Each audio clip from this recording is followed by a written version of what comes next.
The apartment was a stage set for an evening that would culminate in either tragedy or triumph, depending on which side one found themselves.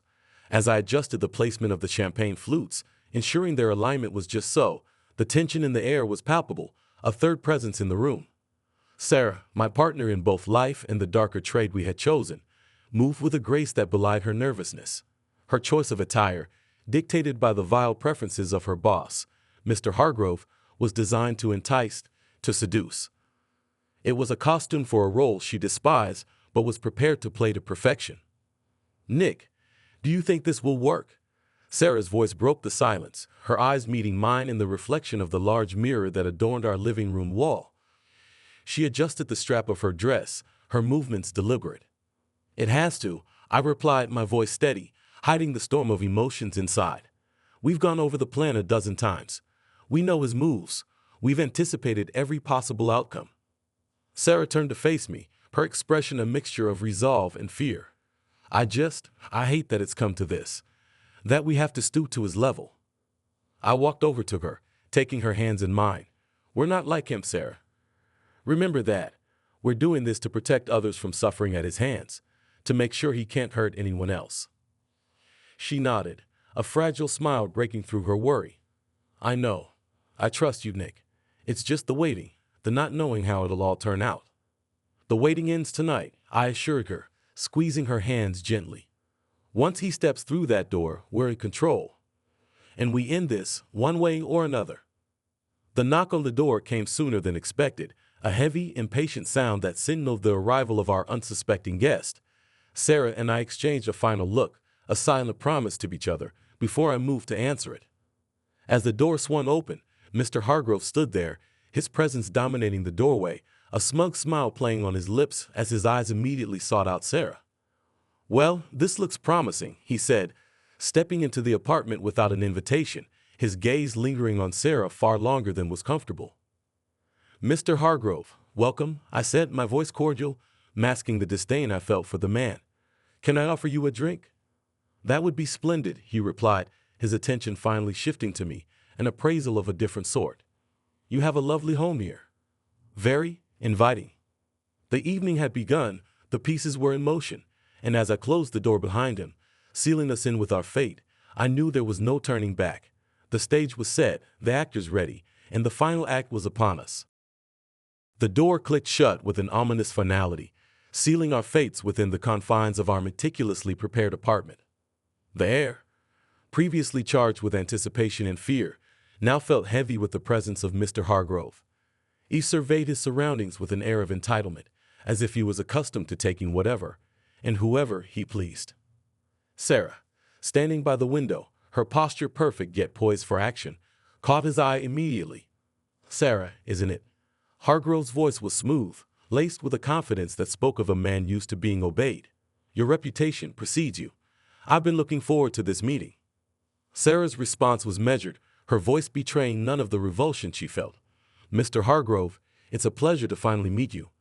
Nick has told me so much about your accomplishments." I could see Hargrove's ego swell at the mention of his accomplishments, a term we had used with deliberate ambiguity. "Oh, I'm sure he has. And please call me Alan. Formalities are so unnecessary among friends." As Hargrove made himself comfortable on our couch, dismissing me with a wave of his hand to fetch him a drink, I couldn't help but marvel at the audacity of the man. His gaze lingered on Sarah, undressing her with his eyes, oblivious to the danger he was in. "Champagne, Alan," I offered, returning with the bottle and glasses, the click of the ice pick against my leg a reassuring reminder of our plan. "Ah, Nick, you do know how to treat a guest," Hargrove said, accepting the glass I offered him. His smirk was infuriating, but I kept my expression neutral, playing the part of the gracious host. The conversation that followed was a dance of veiled threats and double entendres. Hargrove made no secret of his intentions towards Sarah, his comments becoming more brazen with each sip of champagne. "You know, Sarah, a woman of your talents shouldn't be wasted on administrative duties. I could offer you so much more." Sarah's smile was tight, her patience thinning. "I'm quite satisfied with my current position, Alan. But thank you for the offer." The tension in the room was palpable, a ticking time bomb waiting to explode. I watched Sarah closely, our signals subtle but clear. It was almost time to spring our trap, to reveal the true nature of our meeting. But first, we needed Hargrove to make his move, to cross the line from insinuation to action. Only then could we enact our plan with the justification we needed. As if on cue, Hargrove set his glass down, his intentions clear as he leaned towards Sarah, his hand reaching out to touch her. That was the moment we had been waiting for. With a swift, practiced motion, Sarah stood, stepping back just out of his reach. "I think you've misunderstood the nature of this meeting, Alan," she said, her voice cold, her stance defiant. Hargrove's confusion was evident, his brows knitting together as he looked from Sarah to me. "What is this? Some kind of game?" "No, Alan," I replied, stepping forward, the weight of the moment heavy in my chest. "This is no game. This is where your actions catch up to you." The room was charged with a new energy, a shift in power that Hargrove was only just beginning to comprehend. The encounter had taken its final turn, the roles of predator and prey now unmistakably reversed. The atmosphere in the apartment had shifted dramatically. Hargrove, once the embodiment of smug assurance, now looked visibly unsettled. His gaze darted between Sarah and me, searching for an explanation in our unwavering stances.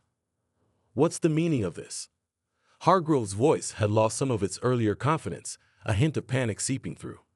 Sarah, who had been the picture of composure, now took a step forward. "Alan, for too long, you've used your position to manipulate and exploit. You've hurt people close to me, and you've done it without remorse." Hargrove scoffed, attempting to regain his footing in the conversation. "Is this some kind of joke? You invite me here to accuse me of what, exactly?" "Not accusations, Alan. Facts," I interjected, moving to stand beside Sarah. "We've collected testimonies from several of your acquaintances, people who were too afraid to speak up until they found others who shared their experiences." The color drained from Hargrove's face as the reality of the situation began to dawn on him. "You can't possibly believe you'll get away with this. My word against yours." Sarah smiled, but there was no warmth in it. "It's not just our word against yours. We've documented everything. Emails, messages, even recordings. It's over, Alan." For a moment, Hargrove seemed to deflate, the weight of his actions finally catching up to him. But then, as if grasping at straws, he straightened up. "You think you can take me down with this? I'll destroy you. Both of you." It was my turn to step forward, the resolve in my voice unmistakable. "You won't, because doing so would only validate everything we have on you.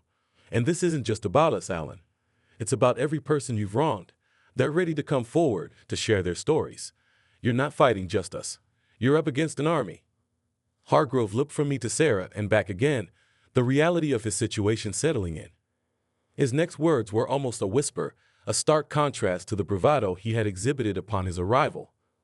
"What do you want?" Sarah's response was immediate, her tone firm. "Resignation, public apology, and you will seek professional help. It's non-negotiable." "And if I refuse?" "Then the evidence goes public. Everyone will know the truth about you," I said, leaving no room for doubt. Hargrove sank into the couch, his fight seemingly drained from him. "You've planned this well," he admitted, a begrudging respect in his tone. "It wasn't about planning, Alan. It was about doing what's right," Sarah replied, her voice steady.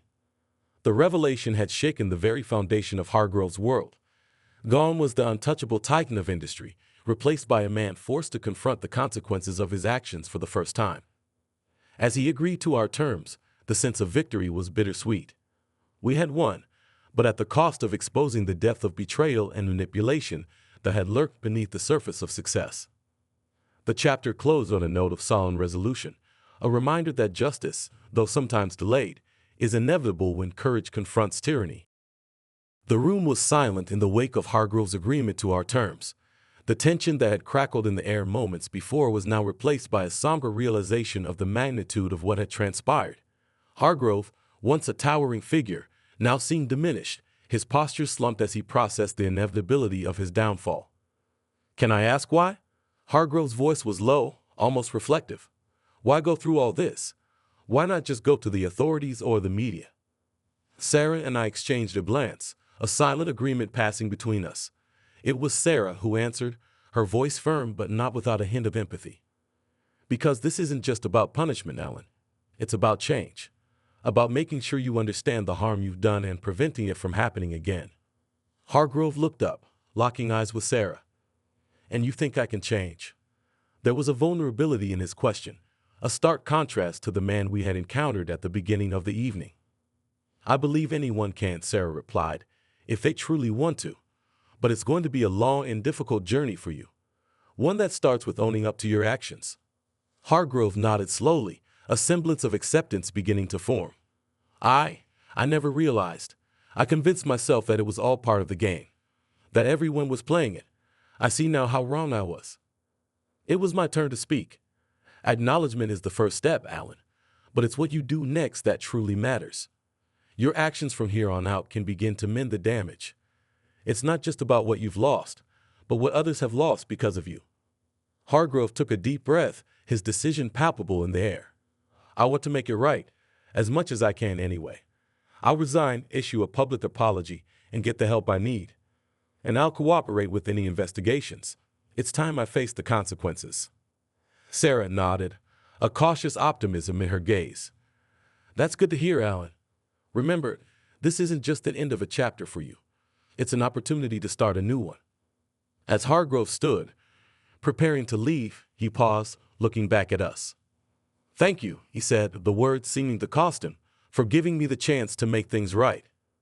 After he left, the apartment felt eerily quiet, the weight of the evening's events settling around us. Sarah and I sat in reflective silence, contemplating the road ahead, not just for Hargrove, but for those he had wronged. This is just the beginning, isn't it? I finally said, more a statement than a question. Sarah nodded, her resolve unwavering. Yes, but it's a beginning, and sometimes that's all we can ask for. The days that followed were a whirlwind of activity. News of Hargrove's resignation and public apology had spread like wildfire, sparking a myriad of reactions from the public and those directly affected by his actions. Amidst the chaos, Sarah and I found ourselves at the center of a movement we had inadvertently ignited, a movement for transparency, accountability, and change. I never expected it to go this far, I confessed to Sarah as we reviewed the latest developments. I thought we faced more resistance.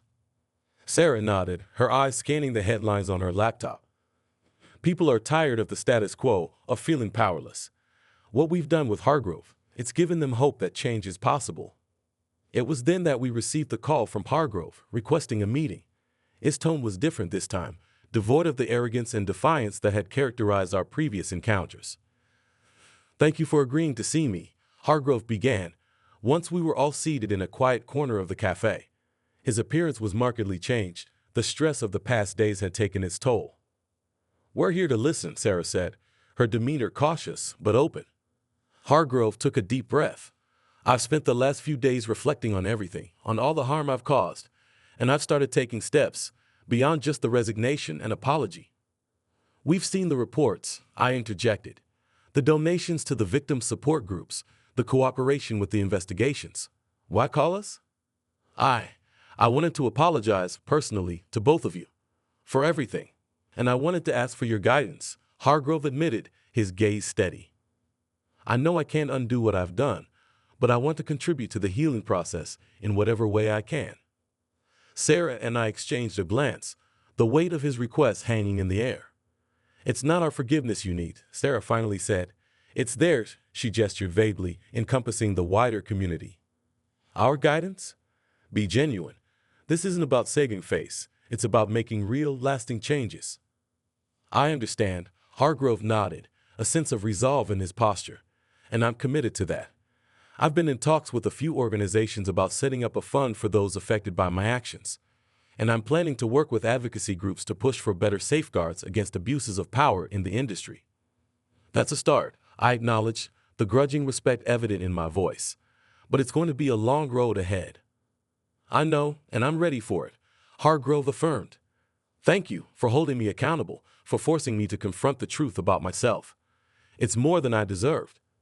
As we left the cafe, the conversation with Hargrove lingered in my thoughts. It was a reminder that the path to redemption was not a solitary journey, but one that required the support and accountability of the community. Did you ever think we'd see the day? I asked Sarah, a hint of wonder in my voice. Sarah smiled, a look of cautious optimism in her eyes. Hope is a powerful thing, but it's action that brings about change. Let's see where this goes. The weeks turned into months, and the fervor that had once gripped the city began to settle into a steady pulse of progress. Hargrove's efforts, once met with skepticism, were now starting to bear fruit, his actions speaking louder than his words ever could. But it was the community's response, the way people rallied to support one another, that truly marked the shift in the tide. Sarah and I found ourselves walking through the park, a place that had become a symbol of peace and reflection for us amidst the chaos of recent events.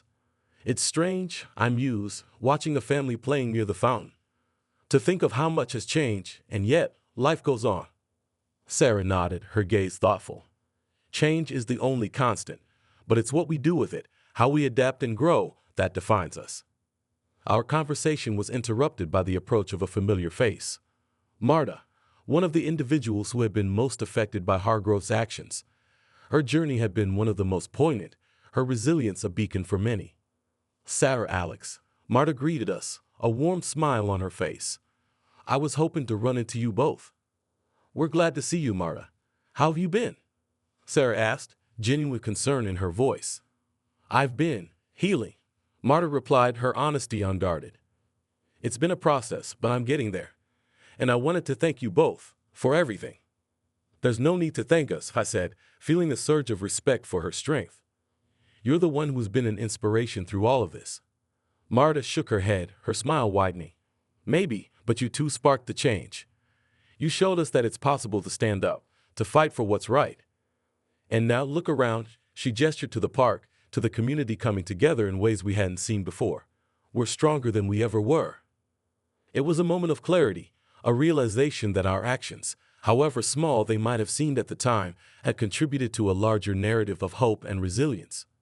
You're planning to start a support group, right? Sarah inquired, already aware of Marta's plans. Yes, I am, Marta confirmed. It's time to give back, to help others find their way through the darkness. And I was hoping you come, share your experiences, maybe even speak to the group. We'd be honored, Sarah said, and I nodded in agreement. As we continued our walk, the conversation turned to the future, to the possibilities that lay ahead. It was a future that seemed brighter, not because the shadows had been eradicated, but because we had learned to face them together.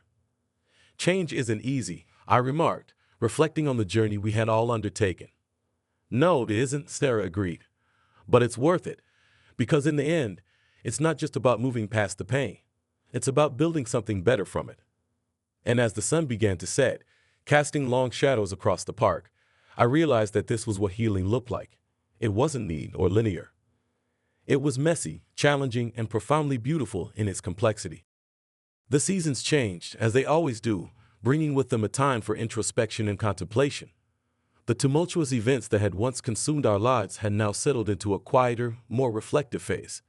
It was during one of these reflective moments, in the subdued light of a late autumn afternoon, that Sarah and I found ourselves at the old cafe where much of our planning and strategizing had taken place.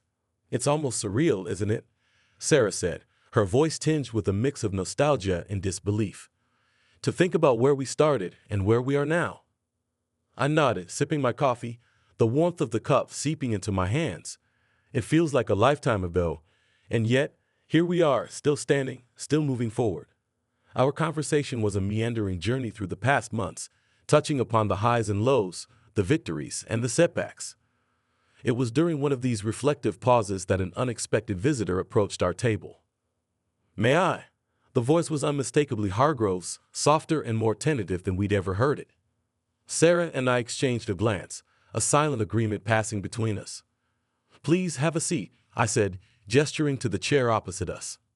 Hargrove sat down, his demeanor markedly different from the man we had once known.